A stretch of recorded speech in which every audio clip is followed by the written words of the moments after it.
Good morning. It is Sunday morning, and we're back in the story shed. Let's call it the story shed for Picture Book Weekend. So we got some nice books again. A couple of follow on from yesterday's one. We have got yesterday we had a Benji Davies story called The Storm Whale. So we're having the follow up to that one called The Storm Whale in Winter. It was a bit of a snowy theme yesterday. We had. We had a book called A Little Bit of Winter, and a book called Snowball. So we had a bit of a snowy theme yesterday. We should have had this one yesterday, really, like you said. Yeah. But that would have meant reading them out in order, really, or in the wrong order. So The Storm Whale in Winter. Then we were trying to decide whether we were going to have Storm Whale in Winter or Grandma Bird, both by Benji Davies, and again it's sort of set in the same. It's all part of the same story. I guess Storm Whale in Winter probably happens before that one. So we're gonna, but we couldn't decide, so we thought, stuff it, we'll have both. They're all quite short. We're gonna do as well. I don't think you know this book, actually. No, I don't. Beautiful book, beautiful story, based on a short film. Funny, and I was trying to remember the title of it yesterday. I couldn't remember, and I got it completely wrong. But it's The Fantastic Flying Books of Mr. Maurice Lesmore. Really interesting, kind of thought-provoking kind of book. And then the first of two books that will have the follow-up next week. Yeah, like the piano. The bear, the piano, the dog and the fiddle, isn't it? The next week's one. So, but this was the original. Again, Daddy got it completely wrong yesterday and was trying to call it the dog and something. But the original, the bear and the piano. Again, the one common theme of all of these, beautiful pictures. Right, which one should we start with? Let's have this Grandma Bird, I think. Grandma Bird. Okay. Right. Oh, it's a little bit warm in here, but we'll open the door if we need to. Mummy's talking to one of her friends on the phone. When we had the door open, we could hear Mummy, so that's why we've got the door closed. Right, Grandma Bird by Benji Davies. Again, it just reminds me of the caravan. Maybe it's the type of islands kind of like that. Yeah, that does look like the beach a bit. It does a bit, yeah, and kind of Burr Island that could be. Yeah. Right, Noy lived with his dad and 6 cats by the sea. It was summer, and Noy was going to stay at Grandma's. It was a long way to Grandma's house. She lived by herself on a tiny rock where the wind cut in and the grass grew sideways. The only visitors were the birds who blew in and out on the breeze.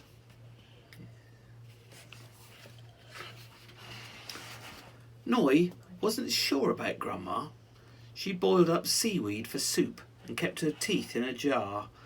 And at night they had to sleep top to tail. The blankets were itchy and Grandma snored like an old walrus.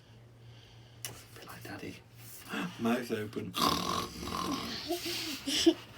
During the day, Grandma always seemed too busy with one thing. Do you know what she's doing there?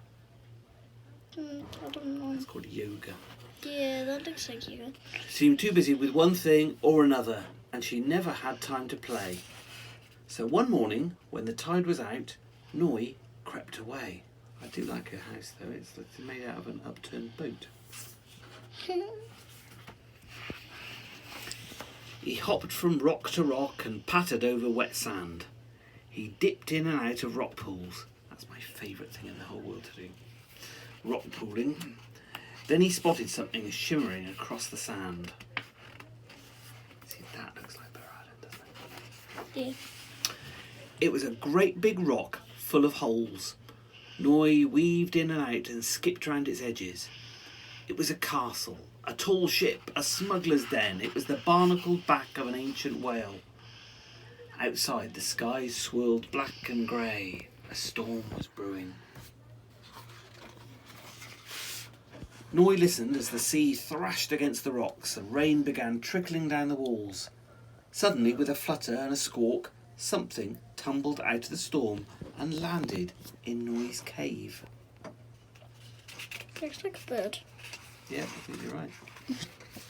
It was a little bird. You're right. It was a little bird, and it didn't look well. The tiny bird shivered in Noi's hands. He knew he must do something, and quickly. Maybe Grandma would know what to do. But she's not there. The tide had come in, and it was hard to find a path across the rocks. Noi hopped, jumped, and leapt with all of his might. But the storm blew him left and right. Noi wondered how he would ever make it back to Grandma's, when suddenly a sail came cutting across the sea. And who do we think it is? "Grandma!" shouted Noi. "I've got you!" cried Grandma, and she scooped them aboard. "Thank goodness I found you," she said. Grandma had started searching for Noi as soon as she heard the storm. As they sailed home, Noi and Grandma found more of the windswept birds. "They must have been on a long journey together," said Grandma. The house was soon full of chatter and the ruffle of drying wings. Oh, look at them all. Look at them all. Beautiful. Oh, feeding them all with some sort of syrup. I think it's seaweed soup Yeah, it again. probably is the seaweed soup, isn't it? Yeah. See, how fab is her house. Once the storm had passed, the birds went on their way. Only Noi's bird didn't want to leave. "I think he likes you, Grandma," said Noi. Noi wondered if Grandma ever felt lonely living out here by herself. They spent the rest of the summer together, exploring every rock and shore. That's the picture on the cover, isn't Yeah, that's what I was going to Yeah. say. it? Yeah. And Grandma's bird came too. Is that the whales coming back? Yeah. Yeah, probably that's the next one. Yeah. And there's Noi's dad comes to pick him up and saying goodbye. Right, well we better have the next one then, don't we? We better have the storm whale in winter. So, the storm whale in winter. So, if you remembered yesterday's one, Noi's dad, he didn't get angry, but he knew that the whale needed to be back in the sea, so Noi wondered if he'd ever see the storm whale again. Noi lived with his dad and 6 cats by the sea. Last summer, Noi rescued a little whale after a storm washed it ashore.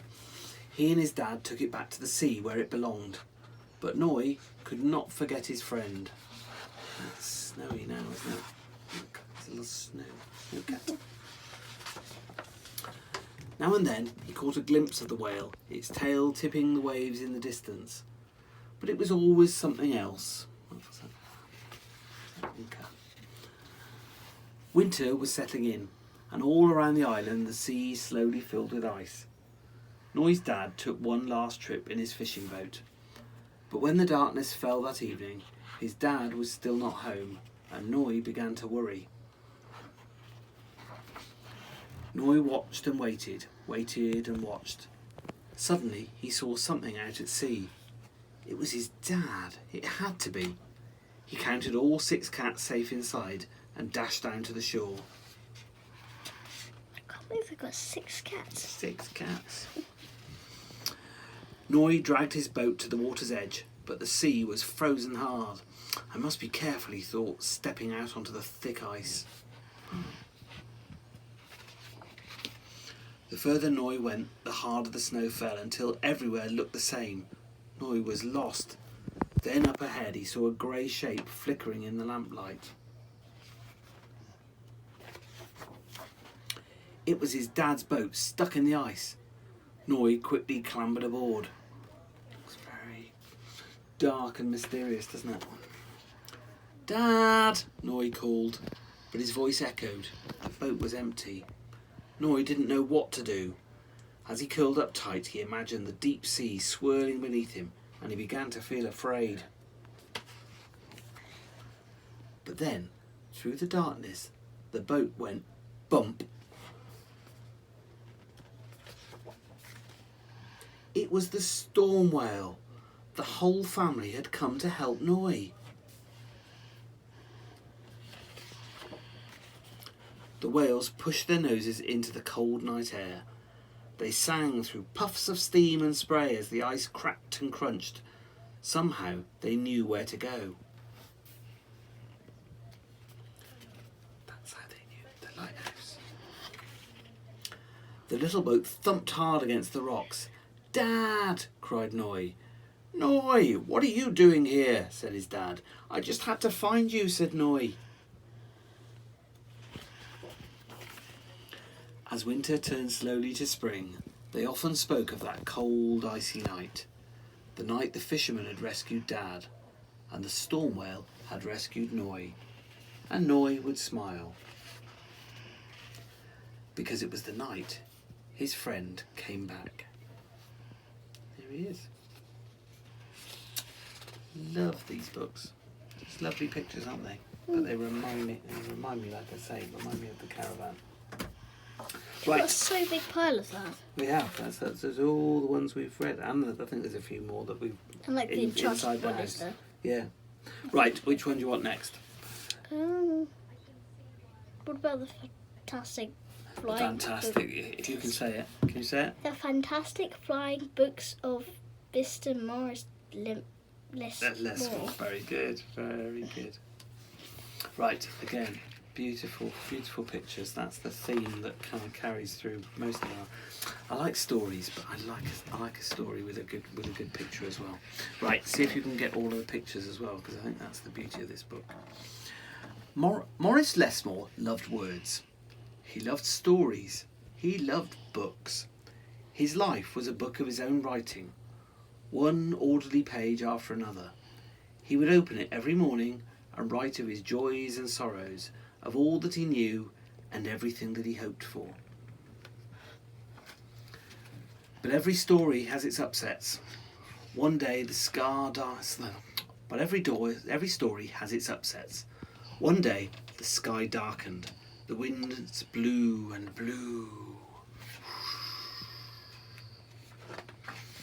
till everything Morris knew was scattered, even the words of his book.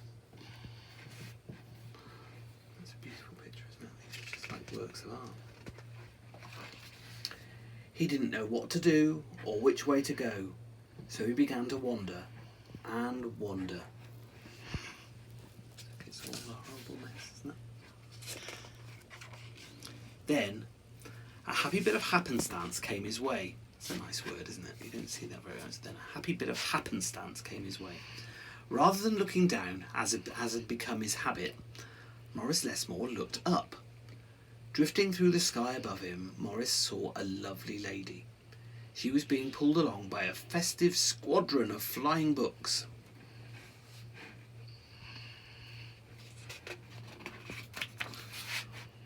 Morris wondered if his book could fly, but it couldn't. It would only fall to the ground with a depressing thud. The flying lady knew Morris simply needed a good story, so she sent him her favourite. The book was an amiable fellow and urged Morris to follow him. What's that? Humpty Dumpty. The book led him to an extraordinary building where many books apparently nested. They're all flying in. Morris slowly walked inside and discovered the most mysterious and inviting room he'd ever seen. It was filled with a fluttering of countless pages, and Morris could hear the faint chatter of 1,000 different stories, as if each book was whispering an invitation to adventure. Beautiful. Then his new friend flew up to him and landed on his arm. It held itself open as if hoping to be read. The room rustled to life, and so Morris's life among the books began.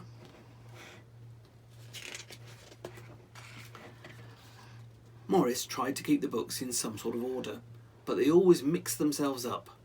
The tragedies needed cheering up and would visit with the comedies. The encyclopedias, weary of facts, would relax with the comic books and fictions. All in all, it was an agreeable jumble. Morris found great satisfaction in caring for the books, gently fixing those with fragile bindings and unfolding the dog-eared pages of others.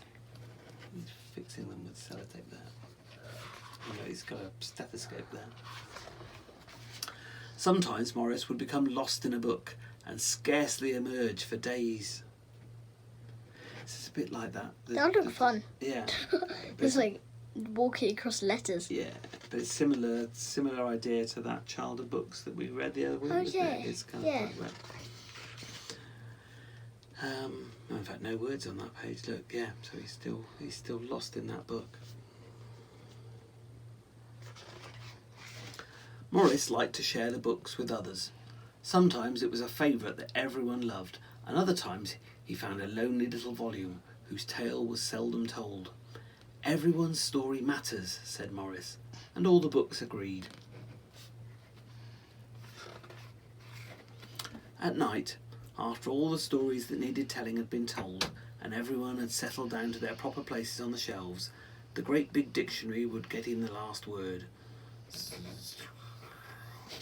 It was then that Morris Lesmore would once again write in his own book. He wrote of his joys and sorrows, of all that he knew and everything that he hoped for. And the days passed, so did the months. And then years and years. I think he's old now. I didn't say weeks. And Morris Lesmore became stooped and crinkly. But the books never changed. Their stories stayed the same. Now his old friends took care of him the way he had once cared for them, and they read themselves to him each night. There's Humpty Dumpty reading a story to him. Awesome. Then one day he filled the last page in his book. He looked up and said with a bittersweet sigh, "I guess it's time for me to move on." The books were sorry, but they understood. Morris put on his hat and took his cane. As he went to the door, he turned and smiled, then waved goodbye. "I'll carry you all in here," he said, and pointed to his heart.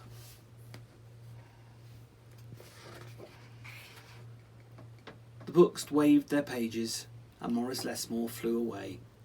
And as he flew, he changed back to the way he'd been that long ago day when they'd all first met. That's the same. Yeah, that's in the Picture, cover, isn't it? yeah. Yeah. The books were quiet for a while. Then they noticed that Morris Lesmore had left something behind. "It's his book," said his oldest friend. And inside was Morris's story. All of his joys and sorrows, all that he knew, and everything that he hoped for. Then the books heard a small, expectant sound.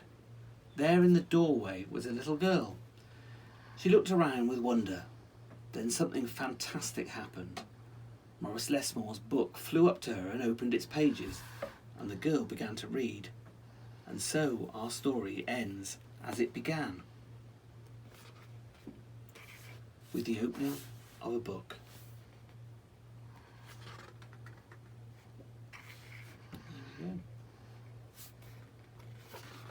There. How beautiful is that book? It's lovely, isn't it? Have you ever read that? Have you ever? No. Right, and let us finish off with, as we say, we've got the follow-up to this one next week, but let's have this first one, The Bear and the Piano. Again, as with all of these, beautiful pictures. So this one is a book by a gentleman called David Litchfield. This is a really thin book. One day in the forest, a young bear cub found something he'd never seen before. What could this strange thing be, he thought. Shyly, he touched it with his stubby paws. Plonk! The strange thing made an awful sound. So the bear left. But the next day he came back. And the day after that too. And for days and weeks and months and years. Until eventually the sounds that came from the strange thing were beautiful, and the bear had grown big and strong and grisly. When the bear played, he felt so happy. The sound took him away from the forest, and he dreamt of strange and wonderful lands. It wasn't long before the other bears in the forest were drawn to the clearing. Every night a crowd gathered to listen to the magical melodies coming from the bear and the strange thing. Yes, they don't know it's called a piano, do they? Just a strange thing. Then one night, a girl and her father came across the clearing. They told the bear that the strange thing was a piano, and the sounds it made were music. "Come to the city with us," they said. "There's lots of music there. You can play grand pianos in front of hundreds of people and hear sounds so beautiful they will make your fur stand on end." The bear knew that if he left the forest, the other bears would miss him very much. I don't know why that girl is holding a Broadway magazine. Yeah, I suppose she's trying to entice him to sort of say, "Look, you can come and be famous. You can play on the Broadway stage." But he longed to explore the world beyond the woods, to hear more wonderful music and play better than ever before. And before long, there's him going off in a boat. The bear's name was up in big bright lights in the big bright city. There we go, the bear and the piano, that's the name of his act. He played sold out concerts in giant theatres. And every night he performed with such passion and such grace to wild applause and standing ovations and huge admiration. The bear recorded albums that went platinum. He was interviewed for magazines. He won awards. He met new people every day and created headlines everywhere he went. "Piano playing bear is a real smash. Pause for thought." Oh, that's a bit corny, isn't it? "Bear's world tour sells out." The city was everything he'd hoped it would be, but deep down something tugged at the bear's heart. He had fame and awards and all the music in the world, but he missed the forest. He missed his old friends, and he missed his home. So the bear decided to go back. He speedily crossed the river and excitedly bounded into the forest. He couldn't wait to tell his friends about his time in the city. But when the bear reached the familiar clearing, it was empty. No piano, no bears, no anything. The bear started to worry that his friends had forgotten him, or that they were angry that he'd left them behind. Then a friend stepped into the clearing. "Hello," cried the bear. "I'm back. I've missed you so much." Without saying a word, the grey bear ran back into the forest. "Wait," called the bear. "I'm sorry I left. Please stop." But his friend just kept running. The bear stumbled after him, moving deeper and deeper into the forest, until he saw something that made his fur stand on end. What do you suppose it is? There's his old piano with lots of pictures of... There's the Pause for Thought and the posters and the magazines. For the bear had not been forgotten. His friends weren't angry, but proud. The bear realised that no matter where he went or what he did, they would always be there, watching from afar. They had even kept the piano safe in the shade, ready for his return. So, after the bear had told his friends about his life in the city and the many concerts he'd played, he sat down to play once more, this time for the most important audience of all.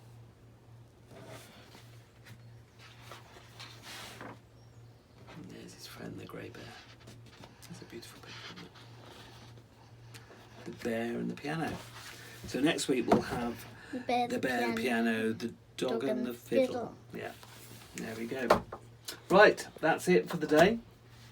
Tomorrow, exciting stuff. We start a whole new book. So we've got our two copies.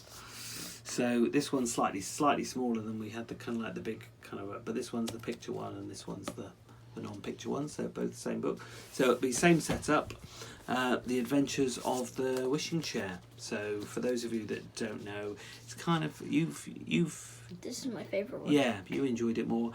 And why is that? Because one of the children is called Molly. Molly. So it's Molly and Peter, isn't it? But for those of you that aren't familiar with the Wishing Chair, it is very similar to the Enchanted Wood, except they've got a magic chair that grows wings and flies off to magical lands. But we'll start those adventures tomorrow and across this week. But in the meantime, have a fabulous Sunday. Hope you enjoy. We've got a couple of quizzes. We've got a quiz with the Quick family early afternoon, and then we've got a quiz. We're going to do Pictionary. We are, yeah. We've already recorded it. We can't give any secrets, but yeah, we've done a Pictionary. We recorded them yesterday. Till Emily got glass in her foot. We suddenly had to stop and then re-record it. So we've got a quiz with the Quick family, and then we got a quiz with the Sansom family later on tonight. So it's a big quiz day. And you and me are going to draw we're going to paint a picture. We're going to do one of these follow along painting things. Yeah. So we're going to paint a picture now. That's our next job. Anything else to say? How about shout outs? I'm going to do a shout out to my friend Angela from Wales. Angela is always one of the people that writes, and she likes our posts on Facebooks and watches this. And we've not given a shout out to Angela yet. So hi Angela, thank you for liking and subscribing and all that good stuff. That's it. We'll be back tomorrow. Have a fabulous Sunday. That's it. Okay, TTFN. Bye.